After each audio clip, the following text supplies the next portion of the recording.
നമസ്കാരം. അതിഥിയിലേക്ക് സ്വാഗതം. വിജ്ഞാനം വിശ്വാസിയുടെ നഷ്ടപ്പെട്ട സമ്പത്താണ്.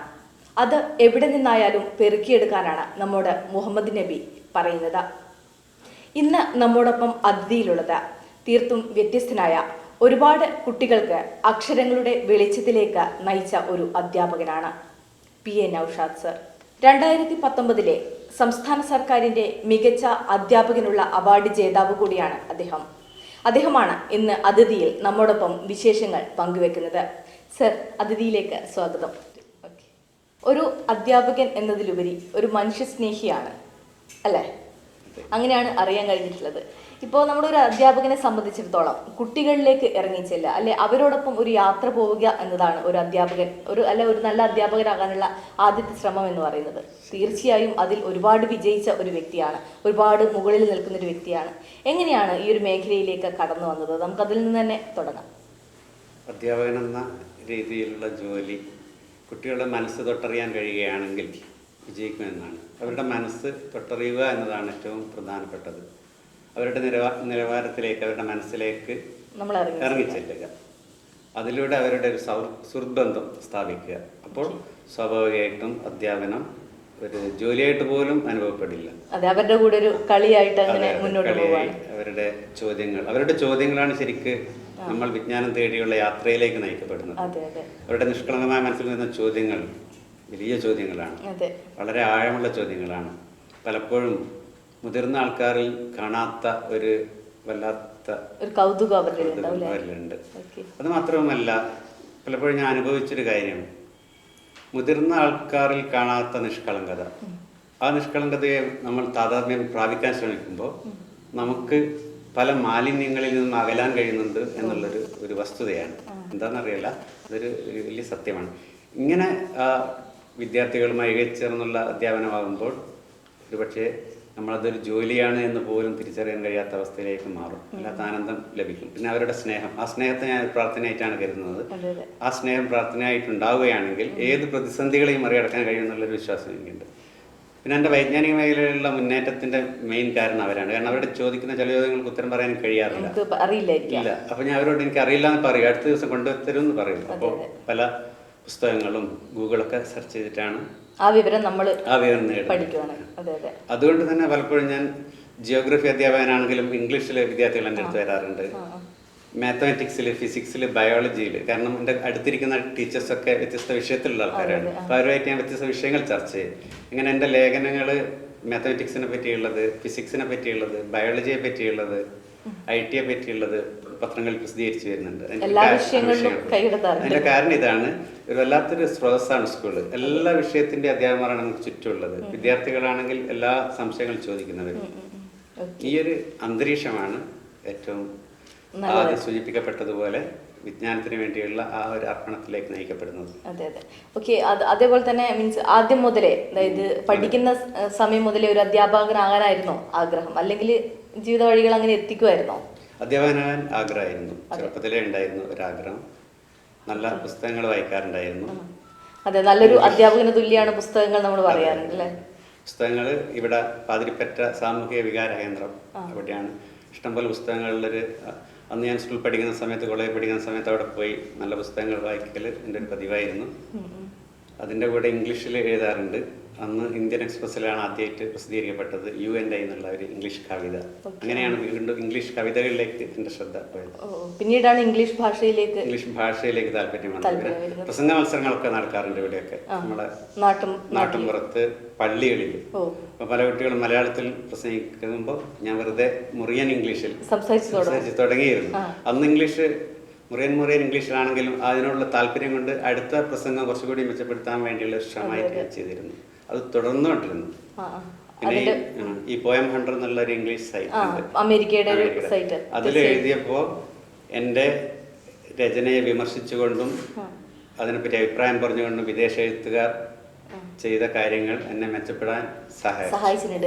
ഈ നമ്മുടെ പ്രേക്ഷകർക്ക് അറിയുമെന്നറിയില്ല, പോയം ഹണ്ടർ എന്ന് പറയുന്നത് അമേരിക്കയിലെ പ്രമുഖമായൊരു വെബ്സൈറ്റ് ആണ്. അതിൽ നമ്മുടെ പബ്ലോ നെരൂദ അടക്കമുള്ള പ്രധാനപ്പെട്ട എഴുത്തുകാരാണ് അതിലുള്ള അതിലുള്ള എഴുത്തുകളാണ് നമ്മൾ കാണുന്നത്. അതിലേക്കാണ് നമ്മുടെ നാട്ടുകാരനായ ഒരാളുടെ കവിത പ്രസിദ്ധീകരിക്കുന്നു, ആളുകൾ ചർച്ച ചെയ്യുന്നു എന്ന് പറയുന്നത്. എനിക്ക് തോന്നുന്നു ആ വെബ്സൈറ്റിലൂടെയാണ് ലോകം അറിയപ്പെടാൻ തുടങ്ങിയതെന്ന് തോന്നുന്നു, അല്ലെ? അതെ, ഇപ്പൊ അടുത്ത് വന്ന 100 ടോപ്പ് 100-ല് വന്നിട്ടുണ്ട്. തീർച്ചയായും നമുക്ക് അഭിമാനിക്കാൻ പറ്റുന്ന ഒരു കാര്യം തന്നെയാണ്. ഏറ്റവും സന്തോഷകരമായി തീർന്നത് ഓസ്കാർ വൈൽഡിന്റെ പബ്ലോ നെരൂദയുടെ ഇടയിലായിട്ടാണ് അവർ എന്റെ പേര് പ്രസിദ്ധീകരിച്ചത് എന്നാണ്. അതിൽ കൊട്ടേഷൻസും ഉണ്ട്, എന്റെ കവിതകളിൽ നിന്നെടുത്ത മഹത് വാക്യങ്ങള് കോട്സുകളായിട്ട് കൊടുത്തിട്ടുണ്ടായിരുന്നു. തീർച്ചയായും ഇതൊക്കെ നമുക്ക് അഭിമാനിക്കാൻ പറ്റുന്ന കാര്യം തന്നെയാണ്. ഇവിടെ ഏറ്റവും എടുത്തു പറയേണ്ട ഒരു കാര്യം എന്ന് പറയുന്നത്, ഇപ്പോൾ നമ്മുടെ പാരൻസ് എല്ലാം തന്നെ കുട്ടികളെ പൊതുവിദ്യാലയങ്ങളിലേക്ക് അയക്കാൻ ഒരു പ്രയാസം. അതായത് അവിടെ ഭാഷ, എനിക്കറിയുന്ന ആളുകളൊക്കെ പറയുന്നത് അവിടെ ഇംഗ്ലീഷ് ഭാഷ ശരിയാവില്ല, അല്ലെങ്കിൽ ഒരു കമ്മ്യൂണിക്കേഷൻ വരുന്ന സമയത്ത് ഇംഗ്ലീഷ് ഭാഷ നന്നായി കൈകാര്യം ചെയ്യാൻ പൊതുവിദ്യാലയങ്ങളിൽ കഴിയാറില്ല എന്ന് പറയാറുണ്ട്. അതിനുള്ള ഒരു ഉത്തമ ഉദാഹരണം കൂടിയാണ് സർ. ഞാൻ പഠിച്ചത് മലയാളം മീഡിയത്തിലാണ്, പൊതുവിദ്യാലയത്തിലാണ്, സാധാ സ്കൂളിലാണ്. എന്റെ മക്കളിപ്പം പഠിച്ചുകൊണ്ടിരിക്കുന്നത് പൊതുവിദ്യാലയത്തിലാണെന്ന് മാത്രമല്ല മലയാളം മീഡിയത്തിലാണ്. മലയാളത്തിലൂടെ ഇംഗ്ലീഷ് പഠിക്കുക എന്നുള്ളൊരു ആശയമാണ് ഞാൻ ചെയ്യുന്നത്. നമ്മുടെ മാതൃഭാഷേനേക്കാളും അതിന് ഞാൻ ഉപയോഗിക്കുന്ന ഒരു വഴിയുണ്ട്, അത് ഒരു പക്ഷെ എല്ലാവർക്കും ഉപകാരപ്രദമാകുന്ന വഴിയാണ്. ഇംഗ്ലീഷ് ഞാൻ മെച്ചപ്പെടുത്താൻ ശ്രമിച്ചത് കോളേജിലെ ഇംഗ്ലീഷ് അല്ല പഠിച്ചത്, പക്ഷെ സ്വന്തമായ ഒരു ശൈലിയിലൂടെയാണ് ഇംഗ്ലീഷ് മെച്ചപ്പെടുത്താൻ ശ്രമിച്ചത്. എൻ്റെ മേശമേൽ ഇപ്പോഴും നിങ്ങൾ കാണാം ഖലീൽ ഗിബ്രാൻ്റെ, എനിക്ക് ഇഷ്ടപ്പെട്ട എഴുത്തുകാരനാണ്. അദ്ദേഹത്തിൻ്റെ മലയാള വേർഷനും ഇംഗ്ലീഷ് വേർഷനും. നിങ്ങൾക്ക് ഇഷ്ടപ്പെട്ട ഒരു എഴുത്തുകാരൻ്റെ 2 വേർഷനും ഉണ്ടെങ്കിൽ, മലയാള വേർഷൻ വേണം, അതിൻ്റെ ഇംഗ്ലീഷ് വേർഷൻ വേണം ഉണ്ടെങ്കിൽ, ആദ്യം ഒരു പാരഗ്രാഫ് മലയാളത്തിൽ വായിക്കുക, അത് മനസ്സിലാക്കി അതേ സംഭവം ഇംഗ്ലീഷ് ഒന്ന് വായിച്ചു നോക്കുക. ഇത് ദിവസവും തുടരുകയാണെങ്കിൽ ചുരുങ്ങിയ മാസങ്ങൾ കൊണ്ട് ഇംഗ്ലീഷ് നമുക്ക് കീഴടക്കാൻ പറ്റും. അതാണ് ഏറ്റവും നല്ലൊരു വഴിയായി ഞാൻ കോളേജ് പഠിക്കുന്ന സമയത്ത് തുടങ്ങിയത്, അതിപ്പോഴും തുടരുകയാണ്. ചില സമയത്ത് ഞാൻ ചെയ്യാറുണ്ട്, ആ മലയാളം വായിച്ച് സ്വന്തമായിട്ട് അതൊന്ന് ഇംഗ്ലീഷിൽ നോട്ട്ബുക്കിൽ എഴുതി നോക്കും. അതിനുശേഷം ഞാൻ എഴുതിയതും ഇംഗ്ലീഷ് ടെക്സ്റ്റിലുള്ളതും തമ്മിൽ കമ്പയർ ചെയ്ത് നോക്കും, താരതമ്യം ചെയ്ത് നോക്കും. അപ്പോൾ എൻ്റെതായ ഡിഫക്ട്സുകൾ മനസ്സിലാക്കി മെച്ചപ്പെടുത്താനുള്ള ശ്രമം നടത്തും. ഇതാണ് ഞാൻ തുറന്നു പോരുന്ന വഴി. ഈ വഴി എല്ലാവർക്കും സ്വീകരിക്കാവുന്ന ഒരു വഴി കൂടിയാണ്. ഇംഗ്ലീഷ് ഭൂമിയിലെ ഏറ്റവും എളുപ്പമുള്ളൊരു ഭാഷയാണെന്നാണ് ഞാൻ തിരിച്ചറിഞ്ഞത്. ഇപ്പോൾ നമ്മൾ ട്രാൻസ്ലേഷനെ കുറിച്ച് പറഞ്ഞു. നമ്മുടെ നാട്ടിലുള്ള പ്രധാനപ്പെട്ട ഒരു എഴുത്തുകാരനായിരുന്നു അക്ബർ കക്കട്ടിൽ, അല്ലേ? നമ്മൾ ഈ ട്രാൻസ്ലേഷനെ പറ്റി പറയുന്ന സമയത്ത് നമ്മൾ പറയാറുണ്ട് അതിൻ്റെ അന്തസത്ത, അതായത് അതിൻ്റെ എല്ലാ കാര്യങ്ങളും കൃത്യമായി അറിഞ്ഞാലേ നമുക്ക് ട്രാൻസ്ലേറ്റ് ചെയ്യാൻ പറ്റൂ. ഉദാഹരണമായിട്ട് നമ്മൾ ബഷീർ കൃതികളൊക്കെ എടുക്കുന്ന സമയത്ത് ഈ വെള്ളപ്പിഞ്ഞാണം, വൈറ്റ് ബൗൾ, ഇതൊക്കെ ഞാൻ കേട്ടിട്ടുണ്ടായിരുന്നു പലതവണയായിട്ട്. ഇവിടെ അദ്ദേഹത്തിൻ്റെ, അതായത് അക്ബർ കക്കട്ടിലിൻ്റെ കൃതികൾ ട്രാൻസ്ലേറ്റ് ചെയ്യുന്നതിൽ ഒരു വലിയ പങ്ക് വഹിച്ചത്, അല്ലെങ്കിൽ താങ്കളാണ് അതിൻ്റെ മുന്നിൽ നിന്ന് അറിയാൻ കഴിഞ്ഞിട്ടുണ്ടായിരുന്നു, അല്ലേ? എനിക്ക് തോന്നുന്നു നമ്മുടെ നാട്ടിൻ്റെ ആചാരങ്ങളോ അല്ലെങ്കിൽ നമ്മുടെ നാട്ടിൻ്റെ കാര്യങ്ങളൊക്കെ കൃത്യമായിട്ട് അതിലേക്ക് എത്തിക്കാൻ കഴിഞ്ഞത് ഇത്തരത്തിലുള്ള ഒരു കൃത്യമായിട്ടുള്ള തയ്യാറെടുപ്പോടുകൂടി ഈ ട്രാൻസ്ലേഷനിലേക്ക് എത്തിയത് കൊണ്ടാണോ, എന്താണ്? 100% ശരിയാണ്. ഇതായിരുന്നു എൻ്റെ ഒരു ചെറുപ്പത്തിലേ ഉള്ളൊരു പ്രാക്ടീസ്. അതുകൊണ്ടാണ് അക്ബർ കക്കട്ടിലിൻ്റെ കൃതികൾ, കാരണം അത് നിങ്ങൾ സൂചിപ്പിച്ചതുപോലെ പലതും നാടൻ ശൈലികളാണ്. ആ ശൈലികളെ ഇംഗ്ലീഷിലാക്കുമ്പോൾ അതിൻ്റെ ആത്മാവ് നഷ്ടപ്പെട്ടു പോകാതെ, ചില പുസ്തകങ്ങൾ ഇംഗ്ലീഷിലേക്ക് വരുമ്പോൾ അല്ലെങ്കിൽ ട്രാൻസ്ലേഷൻ സംഭവിക്കുമ്പോൾ ഒരാൾ പുഴ നീന്തി കടക്കുമ്പോൾ പകുതി വെച്ച് മുങ്ങിപ്പോകും എന്ന് പറഞ്ഞാൽ അതിൻ്റെ ചത്തുപോകും. ചില ആൾക്കാർ വളരെ വേഗത്തിൽ മറുകരയിലെത്തുകയും കൂടുതൽ ഊർജ്ജസ്വരായി കാണപ്പെടും എന്ന് പറഞ്ഞാൽ മൂലകൃതിയേക്കാൾ മികച്ചു നിൽക്കും. ചില സമയത്ത് നീന്തി കഴിഞ്ഞ് തളർന്നിട്ടായിരിക്കും കയറി പോവുക മറുകരയിലേക്ക് എന്ന് പറഞ്ഞാൽ അതിൽ കുറേയൊക്കെ നഷ്ടപ്പെട്ടു. ഇങ്ങനെ വ്യത്യസ്തങ്ങളായിട്ടുണ്ട്. ഇതിൽ ഏതാണ് ഏറ്റവും, ഇപ്പം ഖലീൽ ഗിബ്രാൻ്റെ ഒക്കെ ഞാൻ വായിക്കുമ്പോൾ ചില വിവർത്തനങ്ങളൊക്കെ വായിക്കുമ്പോൾ എനിക്ക് അനുഭവപ്പെട്ടിട്ടുണ്ട്, യഥാർത്ഥ ഇംഗ്ലീഷുമായിട്ട് പവറില്ലാത്തതായി. ഇതൊക്കെയാണ് സംഭവമെങ്കിലും എൻ്റെതായ കഴിവും പരിമിതിയും വെച്ച് ഞാൻ പരമാവധി നീതി പുലർത്താൻ ശ്രമിച്ചിട്ടുണ്ട്. അക്ബർ മാഷ് മരിക്കുന്നതിന് മുമ്പ് അതായിരുന്നു ടൈംസ് ഓഫ് ഇന്ത്യയിൽ വന്ന ഒരു വാർത്ത, സ്വപ്നം ബാക്കി വെച്ച് അക്ബർ യാത്രയായി. അതായിരുന്നു മരിച്ച തലേന്നുള്ള ഹെഡിങ്. ആ സ്വപ്നമായിരുന്നു എന്നെ ഏൽപ്പിച്ച ഇംഗ്ലീഷ് വേർഷൻ ട്രാൻസ്ലേഷൻ. പക്ഷെ അത് പിന്നീട് ചെയ്യാൻ കഴിഞ്ഞു, നല്ല അഭിപ്രായങ്ങൾ വന്നു. അതുപോലെ പാണക്കാട് തങ്ങളുടെ കുടുംബചരിത്രം ഇംഗ്ലീഷിലാക്കിയ ഞാനായിരുന്നു, അതും നന്നായിട്ട് ചെയ്യാൻ പരമാവധി ശ്രമിച്ചിട്ടുണ്ട്. ഇപ്പം നമ്മൾ ഒരു എഴുത്തുകാരൻ എന്ന് പറയുമ്പോൾ പ്രത്യേകിച്ച് കവികളൊക്കെ നമ്മുടെ ജീവിതത്തിൽ നിന്നാണ് പല കാര്യങ്ങളും ഉൾക്കൊള്ളുന്നത് അല്ലേ? അപ്പോൾ ഇത്തരത്തിൽ ഈ ഒരു റീസെൻ്റ് ആയിട്ട് എഴുതിയ ഏതെങ്കിലും ഒരു കഥയോ നമ്മുടെ ജീവിതമായിട്ട് ബന്ധപ്പെട്ട് അങ്ങനെ എന്തെങ്കിലും ഉണ്ടോ? ഇപ്പോൾ യെസ്, ഫാദർ ടു സൺ ആണ്. അത് നാഷണൽ മാസികയിൽ പബ്ലിഷ് ചെയ്യപ്പെട്ട വളരെ ചർച്ച ചെയ്യപ്പെട്ടുകൊണ്ടിരിക്കുന്ന ഒരു കവിതയാണ്. അതിൽ ഇന്നത്തെ സാമൂഹ്യ അവസ്ഥയാണ് ഞാൻ വരച്ചു കാട്ടുന്നത്. മകനോട് പറയുകയാണ്, മോനെ നീ സത്യം മാത്രമേ പറയാൻ പാടുള്ളൂ ജീവിതത്തിൽ, പക്ഷെ ശ്രദ്ധിക്കണം. കാരണം സമൂഹത്തിൽ ബഹുഭൂരിപക്ഷവും കളവിനെ സത്യമാക്കി രൂപപ്പെടുത്തിയവരാണ്. ചെറിയ പൂമ്പാറ്റയുടെ പുഴു മേലെ ആവരണം പോലെ ഒക്കോൺസ് ഉണ്ടാക്കുന്നത് പോലെ സ്വന്തമായ ഒരു ആശയത്തിലൂടെ കളവിനെ സത്യമാക്കി രൂപപ്പെടുത്തിയവരാണ്. അപ്പോൾ അവരോട് സത്യം പറയാൻ ശ്രദ്ധിക്കണം, അല്ലെങ്കിൽ മോൻ ചൂഷണം ചെയ്യപ്പെടുകയും തകർക്കപ്പെടുകയും ചെയ്യും. അതുകൊണ്ട് സത്യം പറയണം, പക്ഷേ ശ്രദ്ധിച്ച് പറയണം എന്നുള്ളൊരു ആശയതലമാണ് തുടക്കത്തിൽ അതിൽ അവതരിപ്പിക്കുന്നത്. ഫാദർ ടു സൺ എന്നാണ് അതിന്റെ പേര്. ഞങ്ങളുടെ പ്രേക്ഷകർക്ക് വേണ്ടി അതൊന്ന് ആലപിക്കാമോ? Yes. My son, let me insist that you will only tell truth in your life, but remember, you can tell the truth only when you perceive that many in the society are liars, and that they are made up of their lies, their self-made cocoons of lies. Oh my dear son, you could be exploited and crushed. തീർച്ചയായും നല്ലൊരു കവിത തന്നെയാണ് നൗഷാദ് മാഷിൻ്റേത്. നമ്മൾ ഇന്ന് ജീവിക്കുന്നത് ചുറ്റുപാടും ഒരുപാട് കള്ളത്തരങ്ങൾ അല്ലെങ്കിൽ പൊള്ളയായ ഒരു ലോകത്താണ്. ഒരാളുടെ ഉള്ളിൽ എന്താണെന്ന് നമുക്കൊരിക്കലും തിരിച്ചറിയാൻ കഴിയില്ല. അവിടെയുള്ളത് കുറേ പുറന്തോടുകൾ, എന്തിൻ്റെയൊക്കെയോ പുറന്തോടുകൾക്കുള്ളിലാണ് ഒരു മനുഷ്യൻ ജീവിക്കുന്നത് അല്ലേ? തീർച്ചയായും ഒരു മകനും അച്ഛനും തമ്മിലുള്ള ആ ഒരു, അല്ലെങ്കിൽ അച്ഛൻ്റെ ഒരു ഉപദേശമാണ് മകനോടുള്ളത്. തീർച്ചയായും ഈ ഒരു അവസ്ഥയിൽ അല്ലെങ്കിൽ ഈ ഒരു സാഹചര്യത്തിൽ തീർച്ചയായും അനുയോജ്യമായ ഒരു കവിത തന്നെയായിരുന്നു. ഇനി നമ്മൾ നൗഷാദ് മാഷിനെ പറ്റി പറയുകയാണെങ്കിൽ ഒരു അധ്യാപകൻ നമ്മൾ പറഞ്ഞു, ഒരു എഴുത്തുകാരൻ നമ്മൾ പറഞ്ഞു, ഇതിനേക്കാളൊക്കെ ഉപരി ഒരു സ്പോർട്സുമായിട്ട് കായിക മേഖലയുമായിട്ട് ബന്ധമുള്ള ഒരാളാണ് അല്ലേ? ഇപ്പൊ സാർ തന്നെ ഞാൻ വന്ന സമയത്ത് പറഞ്ഞിട്ടുണ്ടായിരുന്നു, ഒരുപക്ഷെ ഞങ്ങൾ അറിയിച്ചില്ലായിരുന്നെങ്കിൽ ഇവിടെ ഫുട്ബോൾ കാണാൻ പറ്റുമായിരുന്നു എന്നുള്ളത് അല്ലേ? എങ്ങനെയാണ് ഈ ചെറിയ മക്കളുടെ കൂടെ ഇങ്ങനെ കളിക്കുന്ന സമയത്ത് അല്ലെങ്കിൽ ഒരുപാട് മാനസിക ഉല്ലാസം ലഭിക്കുന്നു എന്ന് പറഞ്ഞു? ഏറ്റവും അധികം മാനസിക ഉല്ലാസം കിട്ടുന്ന ഒരു സംഭവമാണ് വിദ്യാർത്ഥികളും അതുപോലെ സ്വന്തം മക്കളുമായിട്ടുള്ള കളികൾ. ഇപ്പോഴും എൻ്റെ മാനസിക ശാരീരിക ആരോഗ്യത്തിന്റെ പിന്നിലെ രഹസ്യം അതാണ്. അങ്ങനെയാണ് ഇന്ത്യക്ക് വേണ്ടി ഓസ്ട്രേലിയയിൽ ഓടാൻ പോകാനുള്ള 100-200 മീറ്റർ കഴിഞ്ഞത്. ഇതിന്റെ സംഭവം ഇതാണ്, നമ്മുടെ മനസ്സിന്റെ ആരോഗ്യം ശരീരത്തിന്റെ ആരോഗ്യവുമായി ബന്ധപ്പെട്ട് കിടക്കുകയാണ്. അവിടെ വിദ്വേഷം, പ്രതികാരം, വർഗീയത, ഈഗോ ക്ലാഷ് തുടങ്ങിയവ വന്നു കഴിഞ്ഞാൽ അതിന്റെ ആരോഗ്യം കുറഞ്ഞു പോകുന്നതാണ്. ഇത് ഭൂരിപക്ഷം മുതിർന്ന ആൾക്കാരിൽ ഞാനിത് അനുഭവപ്പെടുന്നു. അതിൽ നിന്ന് രക്ഷപ്പെടാൻ വേണ്ടി ഞാൻ കണ്ടെത്തുന്ന ഏറ്റവും വലിയൊരു സന്തോഷം ചെറിയ കുട്ടികളോടുള്ള കളിയാണ്. ആ സമയത്ത് ഞാൻ എല്ലാം മറന്നാണ് കളിക്കുന്നത്. അങ്ങനെ കളിക്കുമ്പോൾ കിട്ടുന്ന ഒരു ആരോഗ്യം ഒരിക്കലും പറഞ്ഞറിയിക്കാൻ പറ്റാത്തൊരു ശക്തിയാണ്. ആ ശക്തിയാണ്, അത് ഞാൻ തുടർച്ചയായി ഒരു ദിവസം പോലും വിടാതെ ചെയ്യുന്നു എന്നതാണ് കായികപരമായും മാനസികപരമായും ഊർജ്ജം നിലനിർത്തുന്ന ഒരു വഴിയായി ഞാൻ കണ്ടെത്തിയിരിക്കുന്നത്. അതുപോലെ ഇപ്പോൾ ഈ കുട്ടികളുടെ മനസ്സ് അറിയുക എന്ന് പറയുന്നത്, നമ്മളിപ്പോൾ സാധാരണ ഒരു അധ്യാപകൻ, ഞാനും ഒരു അധ്യാപികയാണ്, അവിടെ നമ്മൾ എന്താണ് കുറേ പാഠപുസ്തകത്തിലുള്ള കാര്യങ്ങൾ കുട്ടികളെ പറഞ്ഞ് മനസ്സിലാക്കി കൊടുക്കുക. അവിടെ ഒരിക്കലും യഥാർത്ഥത്തിൽ ഒരു നല്ല അധ്യാപകനാണെന്ന് നമുക്ക് പറയാൻ പറ്റില്ല. കുട്ടികളുടെ മനസ്സറിഞ്ഞ് അവർക്ക് എന്താണോ വേണ്ടത് അതാണ് നൽകാൻ ശ്രമിക്കേണ്ടത് അല്ലേ? അപ്പോൾ നൗഷാദ് മാഷിന്റെ അതിനെ പറ്റിയുള്ള അഭിപ്രായം എന്താണ്? ഞാനിപ്പോൾ ഖത്തറിലെ ഈ സ്വീകരണത്തിന് പോയിരുന്നു, ഈ സംസ്ഥാന ഗവൺമെന്റിന്റെ അവാർഡ് വാങ്ങി. ആ സമയത്ത് അവിടെ ഒരു കുട്ടി ഞങ്ങളെ കാണാൻ വന്നു. അവരെ ഞങ്ങളെയും കൂട്ടി പല സ്ഥലത്തും പോയി. ആ കുട്ടി പറഞ്ഞ വാക്കുകൾ ഇതായിരുന്നു, അന്ന് സ്കൂൾ പഠിക്കുന്ന സമയത്ത് പലപ്പോഴും ആ കുട്ടിയെ തിരിച്ചറിയാൻ പലർക്കും കഴിഞ്ഞില്ല. ആ കുട്ടി 8ാം ക്ലാസ്സിൽ 2 പ്രാവശ്യം തോറ്റു. അന്ന് തോൽവി ഉണ്ടായിരുന്നു. 9ൽ 2 പ്രാവശ്യം തോറ്റു. പലരും അവനെ കുറ്റപ്പെടുത്തിക്കൊണ്ടിരുന്നു. പക്ഷെ അവന്റെ മനസ്സ് തൊട്ടറിഞ്ഞ് മോനിക്ക് എന്തൊക്കെയോ കഴിവുകളുണ്ട്, ഒരു പക്ഷേ ഒരിക്കൊന്നും തിരിച്ചറിയാൻ പറ്റാത്ത കഴിവ് ഉള്ളൊരു കുട്ടിയായിരിക്കാം എന്ന് പറഞ്ഞൊരു തള്ളുകൊടുത്തതിന്റെ നന്ദി സൂചകമായിട്ടാണ് അവൻ ഖത്തറിൽ ഞാൻ എത്തിയെന്ന് പറഞ്ഞപ്പോൾ വന്ന് സ്വീകരിച്ചത്. സജീർ എന്ന കുട്ടിയാണ്, ഇപ്പോഴും കോണ്ടാക്ട് ചെയ്യുന്നു. കഴിഞ്ഞ ദിവസം ആ കുട്ടി പറഞ്ഞ വാക്കുകളെ അത്ഭുതപ്പെടുത്തി. ഇന്ന് ഈ പരിസരത്തുള്ള ഏത് ടീച്ചേഴ്സിനേക്കാളും ഇംഗ്ലീഷിൽ വളരെ ഫ്ലുവൻ്റ് ആയിട്ട് സംസാരിക്കാൻ കുട്ടി കഴിയുന്നുണ്ട്. BBC വേൾഡ് അതിൽ സന്ദർശിച്ചിട്ടുള്ള ഫോട്ടോ എനിക്ക് അയച്ചു തന്നിരുന്നു. ഭയങ്കര അഭിമാനം തോന്നി. കാരണം ആ കുട്ടി ഒരു വാശിയായിട്ടെടുത്തു. പലരും അവനെ നെഗറ്റീവായി അവനോട് സംസാരിച്ചപ്പോൾ അവനൊന്നും പറ്റില്ല, എവിടെ എത്തില്ല എന്ന് പറഞ്ഞപ്പോൾ അതിനെ അവൻ എന്ത് ചെയ്തു, ഒരു വാശിയായിട്ടു. ആ ഒരു ഘട്ടത്തിൽ അവനിക്കൊന്ന് ഒരു ചെറിയ തള്ളു കൊടുക്കാൻ എനിക്ക് കഴിഞ്ഞു എന്നത് ഭയങ്കര സന്തോഷം. അതുപോലെ ഒരുപാട് കുട്ടികൾ, അത് സംഭവം ഇത്ര മാത്രമേ ഉള്ളൂ. ഒരു കുട്ടിയും ഭൂമിയിൽ ഒരു കഴിവില്ലാത്തവരായിട്ടില്ല. പക്ഷേ ക്ലാസ് മുറിയിൽ ചില കുട്ടികൾ വികൃതി കാണിക്കുന്നതും ശ്രദ്ധിക്കാതിരിക്കുന്നതിനും കാരണം അവരിൽ വേറെ മറ്റെന്തോ കഴിവുകളായിരിക്കും ഉണ്ടായിരിക്കുക. ആ കഴിവ് തിരിച്ചറിയാൻ പെട്ടെന്ന് നമുക്ക് കഴിയണമെന്നില്ല. അപ്പോൾ ആരും ആരെക്കാളും മോശക്കാരല്ല എന്നുള്ളൊരു ആശയം കുട്ടികളിൽ എത്തിക്കുക. രണ്ടാമത് അവരുടെ എന്തായിത്തീരാനാണോ അവർ ആഗ്രഹിക്കുന്നതെന്ന് അവരോട് ചോദിക്കുക.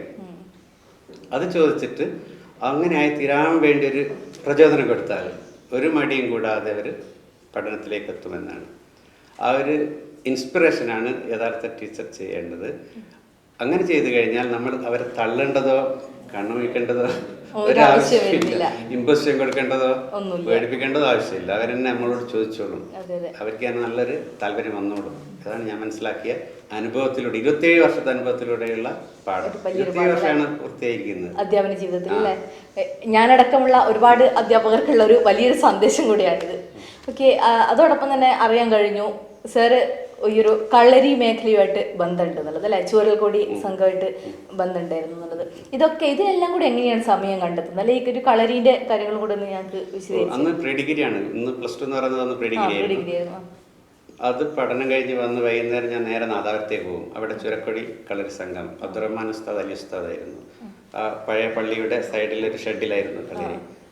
3 വർഷത്തോളം ഞാൻ സ്ഥിരമായിട്ട് അവിടെ പോകാറുണ്ടായിരുന്നു. ജീവിതത്തിൽ എന്തോ ഏറ്റവും ഒരു സന്തോഷം കിട്ടിയൊരു സമയമായിരുന്നു. അവിടുത്തെ പള്ളിയിലെ ഒരു കുളമുണ്ട്, വലിയ കുളമാണ്. ഈ കളരിക്ക് ശേഷം ശരീരം ചൂടായെത്തുന്ന സമയത്ത് അതിലേക്ക് ചാടി കുളിക്കുന്ന ആ ഒരു നീന്തുന്ന സമയങ്ങളൊക്കെ ഭൂമിയിലെ ജീവിതത്തിലെ ഏറ്റവും സന്തോഷകരമായ സന്ദർഭമായിരുന്നു. കളരിക്ക് പ്രത്യേകത ഉണ്ട്. കളരിയിൽ നമ്മളെ ഈ പല എക്സസൈസുകളും യോഗയുമായി ബന്ധപ്പെട്ടതുപോലുമുണ്ട്. സൂര്യ നമസ്കാരമൊക്കെ കളരിയിൽ നിന്നാണ് പഠിച്ചത്. അതിപ്പോഴും ഞാൻ തുടരുകയാണ്. കളരിയുടെ മറ്റൊരു പ്രത്യേകത പച്ചെണ്ണയൊക്കെ തേച്ച്, നല്ലെണ്ണ എന്ന് പറയുന്ന എണ്ണയില്ലേ, അതൊക്കെ തേച്ച് ചവിട്ടി വീഴുന്ന സമയത്ത്, അതുപോലെ മെയ് വഴക്കത്തോടെ മെയ് കളിക്കുന്ന സമയത്ത് പെട്ടെന്ന് നമ്മൾ ശരീരം മൊത്തം വിയർക്കുകയും ശരീരം നല്ല ശക്തി ആയിത്തീരുകയും നല്ലൊരു അടിത്തറ ബേസ് പെട്ടെന്ന് എവിടെയെങ്കിലും വീഴുകയാണെങ്കിൽ തന്നെ നമ്മൾ എത്രയോ പ്രാവശ്യം ഞാൻ വീഴുന്ന സമയത്ത് ചളിയിൽ സ്ലിപ്പായി വീഴുന്ന സമയത്ത് ഒന്നും പറ്റാതെ രക്ഷപ്പെടാൻ കഴിഞ്ഞത് ഇതിന്റെ ഒരു ബേസ് ഉള്ളതുകൊണ്ടാണ്. അതിപ്പോഴും തുടരുകയാണ്. തുടരുമ്പോൾ ഒരുപാട് രോഗങ്ങൾ നമുക്ക് പ്രതിരോധിക്കാൻ കഴിയുന്നതാണ്.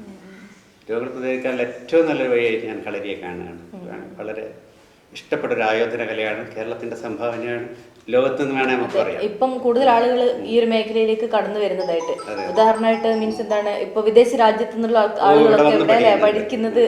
സെന്റ് ആന്റണീസിൽ ഈസ്റ്റ് ഇംഗ്ലീഷ് പരിപാടി ഉദ്ഘാടന സമയത്ത് ഇപ്പം കഴിഞ്ഞത് ഞാനുണ്ടായിരുന്നു. അവിടെ വന്നത് യൂറോപ്യൻ സ്ത്രീയാണ്. അവരിവിടെ വന്നത് കളരി പഠിക്കാൻ വേണ്ടിയാണ്. അതെ, നമ്മുടെ ഈ ഒരു മുഹമ്മദ് ഗുരുക്കള് അവിടെയൊക്കെ ഒരുപാട് ആളുകൾ ഇങ്ങനെ സ്ഥിരമായിട്ട് വരുന്ന കണ്ടിട്ടുണ്ട്. അതോടൊപ്പം തന്നെ ഈ കളരി എന്നൊക്കെ പറയുന്ന സമയത്ത് തന്നെ വേറൊരു പ്രധാനപ്പെട്ട ഒരു കാര്യമാണ് അറിയാൻ കഴിഞ്ഞത്. സാർ ഇതുവരെ ഒരു സ്വന്തമായിട്ട് ഒരു വണ്ടി വാങ്ങിയിട്ടില്ല എന്ന് അറിയാൻ കഴിഞ്ഞു അല്ലെ. നടത്തത്തിന് പ്രാധാന്യം നൽകുന്നു എന്ന് അറിയാൻ കഴിഞ്ഞിട്ടുണ്ട്. എന്താണ് ഇതിനെ പറ്റി പറയാനുള്ളത്? നടത്തം ഞാൻ വളരെ ഇഷ്ടപ്പെടുന്നു. കാരണം ഏറ്റവും ആരോഗ്യത്തിന് അനുകൂലമാണ് നടക്കാനുള്ള അവസരം. ഒരു വണ്ടി എടുത്തു കഴിഞ്ഞാൽ ആ അവസരമാണ് എന്നേക്കുമായി നഷ്ടപ്പെടുന്നത്. പിന്നെ നമ്മൾ മറ്റൊരാളായി തീരും. വളരെ ചുരുങ്ങിയ ദൂരത്തേക്ക് പോകണമെങ്കിൽ പോലും ആ വണ്ടിയെ ആശ്രയിക്കുന്ന അവസ്ഥയിലേക്ക് നമ്മൾ മാറും. എൻ്റെ സ്കൂളിൽ തന്നെ ഒരുപക്ഷെ ഏകദേശം എല്ലാ ടീച്ചേഴ്സിനും സൈക്കിൾ മാത്രമല്ല കാറ് പോലുള്ള വാഹനങ്ങൾ ഉപയോഗിച്ചിട്ടാണ് വരികയും പോവുകയൊക്കെ ചെയ്യുന്നത്. ചുറ്റുപാടിലൊക്കെ എങ്ങനെയാണ്, ഞാൻ കുട്ടികൾ എന്നോട് ചോദിക്കാറുണ്ട്, അത് നിങ്ങൾ മാത്രം ഇങ്ങനെ പോകുന്നു നടന്നു പോകുന്നതെന്ന് ചോദിക്കാറുണ്ട്. പക്ഷേ ഇതുകൊണ്ടുള്ള ഏറ്റവും വലിയ മെച്ചം ഒരു ദിവസം കുറച്ച് നടക്കാൻ കഴിയുന്നു എന്നതാണ്.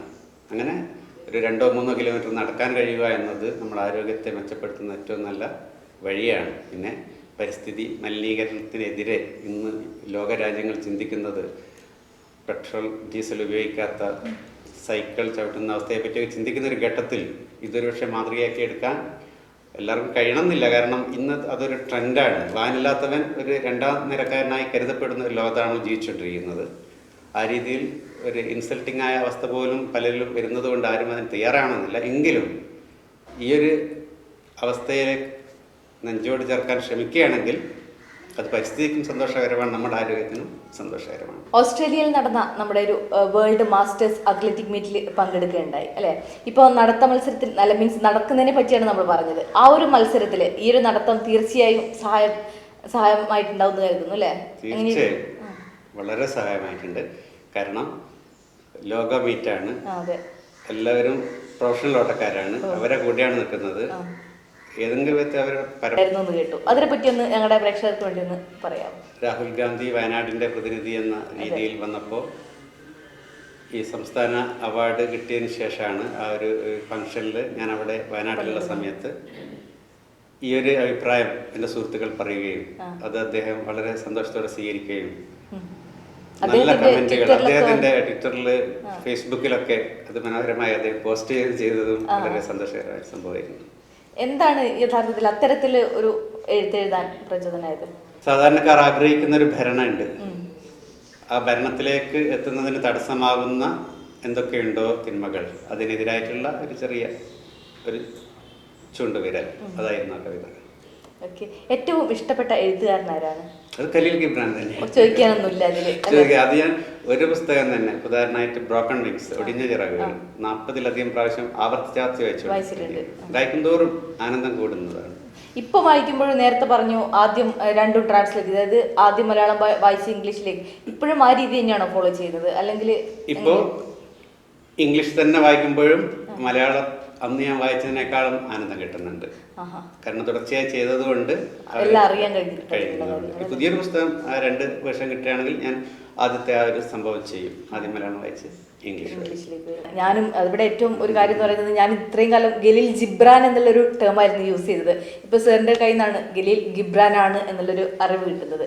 ഓക്കെ സാർ, വേറൊരു കാര്യം പറയുകയാണെങ്കിൽ നമ്മളിപ്പോൾ എഴുത്തുകൾ എന്ന് പറയുന്നത് ഒരാളുടെ ജീവിതത്തിൽ നിന്നാണ് നമ്മൾ സാധാരണ എഴുതി തുടങ്ങാറ്. സാറും അങ്ങനെ തന്നെയാണോ എഴുതി തുടങ്ങിയത്? അതെ, കാരണം ജീവിതം നമ്മൾ വിചാരിക്കും പോലെ നമ്മൾ അനശ്വരതയെ ആഗ്രഹിക്കുന്നു. അവൻ്റെ മകൻ, അവൻ എന്നും മകനായി ഭൂമിയിൽ ഇതേപോലെ നിൽക്കണേ എന്ന് ഞാൻ ആഗ്രഹിക്കുന്നു. പക്ഷെ കഴിയണമെന്നില്ല, മരണം നമ്മളെ വേർതിരിപ്പിക്കുന്നു. എൻ്റെ ചില കവിതകളിൽ അതൊരു ചോദ്യമാണ്, അതിൻ്റെ ഒരു ചോദ്യമാണ് പലപ്പോഴും കവിതയ്ക്ക് രൂപം കൊടുക്കുന്നത്. അവൻ ചോദിക്കുകയാണ്, ഇനിയൊരു ജന്മം ഉണ്ടെങ്കിൽ ഈ പ്രപഞ്ചത്തിൽ എവിടെയെങ്കിലും വെച്ച് വീണ്ടും നമ്മൾ കണ്ടുമുട്ടുമോ? നിങ്ങൾ എൻ്റെ ഉപ്പയായും ഞാൻ നിങ്ങളുടെ മകനായും. Dear son, I kiss on your forehead and our souls embrace each other. I don't know, dear, if after my death in this unending universe, whether we would meet again or not, somewhere, sometime. Would we then remember you are my son and I your father, our life on earth, our little dreams? ആ ഒരു ചോദ്യത്തിന് എല്ലാ താഴെയുണ്ട്, depth ഉണ്ട്. ഇതുപോലുള്ള അവസ്ഥയാണ് നമ്മൾ മനസ്സാഗ്രഹിക്കുന്ന എറ്റേണിറ്റിയാണ്, അനശ്വരതയാണ്. പക്ഷേ ഭൂമിയിലുള്ള റിയാലിറ്റി, യാഥാർത്ഥ്യം അല്ല, അനശ്വരതയല്ല. ഇവിടെ അൺസർട്ടനിറ്റിയാണ്. ഞാൻ എഴുത്തിൽ സൂചിപ്പിക്കുന്ന ഒരു വാക്കാണ് uncertainty is the certain thing in the life on earth. ഭൂമിയിലെ ജീവിതത്തിലെ ഏറ്റവും സുനിശ്ചിതമായ ഒരു കാര്യം അനിശ്ചിതത്വമാണ്. ഈ കോൺഫ്ലിക്റ്റ് സ്വാഭാവികമായിട്ടും നമ്മൾ എഴുത്തിലേക്ക് നയിക്കുന്നു. എഴുത്തിൻ്റെ ഒരു റോ മെറ്റീരിയൽ അതാണ്. പിന്നെ സമൂഹത്തിലെ മാലിന്യങ്ങൾ അതൊക്കെയാണ്. അതെ, അപ്പോൾ തീർച്ചയായും നമ്മൾ കണ്ടിട്ടും വായിച്ചിട്ടും ഒക്കെയുള്ള എഴുത്തുകാരെല്ലാം തന്നെ അവരുടെ ജീവിതത്തിൽ നിന്നുള്ള കാര്യങ്ങൾ എഴുതുന്നത് കൊണ്ടാണ് അത് അത്രത്തോളം പവർഫുൾ, അത്രത്തോളം ശക്തി അതിന് വരുന്നത്, അല്ലേ? തീർച്ചയായും നൗഷാദ് മാഷിൻ്റെ കൃതികളിലും ഇത്തരത്തിലുള്ള ഒരു ജീവിതത്തിൽ നിന്നും എടുത്ത കുറേ കാര്യങ്ങളായതുകൊണ്ടായിരിക്കാം അതിന് ഇത്രത്തോളം ശക്തി വരുന്നതും ലോകം മുഴുവൻ ഈ കൃതികളെല്ലാം തന്നെ ചർച്ച ചെയ്യപ്പെടുന്നതും. എല്ലാവർക്കും മാതൃകയാക്കാൻ പറ്റിയ ഒരു അധ്യാപകനാണെന്ന് നമ്മൾ പറഞ്ഞു. അപ്പോൾ എല്ലാ ആളുകൾക്കും, അതായത് ഈ ഒരു അധ്യാപനം അല്ലെങ്കിൽ ഈ ടീച്ചിങ് പ്രൊഫഷനായിട്ട് എടുത്ത എല്ലാ ആളുകൾക്കും താങ്കളെ പോലെ ആവണം എന്നൊരു ആഗ്രഹം തീർച്ചയായും ഉണ്ടാവും. ഇത്തരത്തിലുള്ള ആളുകൾക്ക് ഒരു ചെറിയൊരു ഉപദേശം, അല്ലെങ്കിൽ ഇങ്ങനെയായാൽ നിങ്ങൾക്കും ഇതേപോലെ ആവും എന്നുള്ള ഒരു ഉപദേശം കൊടുക്കാൻ പറ്റില്ലേ? ഏറ്റവും പ്രധാന ഉപദേശം നമ്മുടെ നാവ്.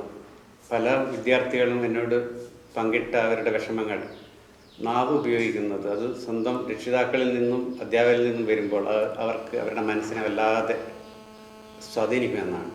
അത് നെഗറ്റീവ് ടെൻഡൻസിയുള്ള വാക്കാണ് ഒരു ടീച്ചറുടെ വായിൽ നിന്ന് വരുന്നതെങ്കിൽ അത് കുട്ടിയുടെ ഹാർട്ടിനെ മുറിപ്പെടുത്തുകയും അത് അവൻ്റെ ഭാവി ജീവിതത്തെ തന്നെ ബാധിക്കുകയും ചെയ്യുമെന്നാണ്. അതുകൊണ്ട് ഏറ്റവും പ്രധാനമായി ശ്രദ്ധിക്കേണ്ട അവരുടെ ശരീരരൂപത്തെ പരിഗണിച്ചോ, നിറത്തെ പരിഗണിച്ചോ, അവരുടെ സ്മാർട്ട്നെസ് പരിഗണിച്ചോ, ഇൻ്റലിജൻസ് പരിഗണിച്ചോ, ഐക്യു പരിഗണിച്ചോ പോലും നെഗറ്റീവായ ഒരു വാക്കും ഒരു വിദ്യാർത്ഥിയോടും പറയാൻ പാടില്ല എന്നാണ്. അവൻ എന്തായിത്തീരാൻ ആഗ്രഹിക്കുന്നു എന്ന് നമ്മൾ കണ്ടെത്തുകയും അതിന് കഴിയും എന്ന് അവൻ്റെ മനസ്സിൽ തോന്നിപ്പിച്ചു കൊടുക്കുകയും ചെയ്യുക എന്നതാണ്. പിന്നീട് അവനെ സ്നേഹിക്കാൻ കഴിയുക എന്നതാണ് ഏറ്റവും അടുത്ത പ്രധാനപ്പെട്ട കാര്യം. അവനെ തിരിച്ചറിയാൻ കഴിയുക, സ്നേഹിക്കാൻ കഴിയുക. സ്വന്തം മക്കളായി നമ്മുടെ മുമ്പിലിരിക്കുന്ന കുട്ടികളെ കാണാൻ കഴിയാത്തൊരവസ്ഥ വരികയാണെങ്കിൽ അധ്യാപനം നിർത്തണമെന്ന ഏറ്റവും ഉന്നതമായ ആശയത്തെ എല്ലാ അധ്യാപകരും നെഞ്ചേറ്റേണ്ടിയിരിക്കുന്നു. അപ്പോൾ ഒരുപാട് കാര്യങ്ങൾ ഈ ഒരു ചെറിയ സമയത്തിനുള്ളിൽ തന്നെ ഞങ്ങൾക്ക് കേൾക്കാനും അറിയാനും ഒക്കെ കഴിഞ്ഞിട്ടുണ്ട്. ഞങ്ങളുടെ സമയപരിമിതി മൂലമാണ് സാറിൻ്റെ അടുത്ത് നിന്ന് ഇപ്പോൾ നമ്മൾ നിർത്താൻ പോകുന്നത് അല്ലേ. ഒരുപാട് എല്ലാ വിഷയങ്ങളിലേക്കും കടന്നു ചെല്ലാൻ കഴിഞ്ഞിട്ടുണ്ട് എന്ന് തന്നെയാണ് വിശ്വാസം. നൗഷാദ് മാഷ് ഇന്ന് നമ്മുടെ അതിഥിയായി ലഭിച്ചതിൽ ഞങ്ങൾ ഒരുപാട് നന്ദി അറിയിക്കുകയാണ് ഞങ്ങളോടൊപ്പം കൂടിയതിന്. നൗഷാദ് സർ പറഞ്ഞതുപോലെ നമ്മുടെ മുന്നിലിരിക്കുന്ന കുട്ടി ഏത് സമയത്താണോ നമ്മുടേതല്ല എന്ന് തോന്നുന്നത് ആ സമയത്ത് ഒരു അധ്യാപകൻ സ്കൂളുകൾ വിട്ട് ഇറങ്ങണം, അല്ലെങ്കിൽ അയാളുടെ അധ്യാപന ജീവിതം അവസാനിപ്പിക്കണമെന്നാണ് അദ്ദേഹത്തിൽ നിന്നും നമുക്ക് അറിയാൻ കഴിഞ്ഞത്. ഒരുപാട് നല്ല കാര്യങ്ങൾ ഈ ഒരു ചെറിയ സമയത്തിനുള്ളിൽ നമുക്ക് അദ്ദേഹത്തിൽ നിന്നും അറിയാൻ കഴിഞ്ഞു. ഇനി അടുത്ത ആഴ്ച വേറൊരു അതിഥിയുമായി എത്തുന്നതുവരെ നമസ്കാരം.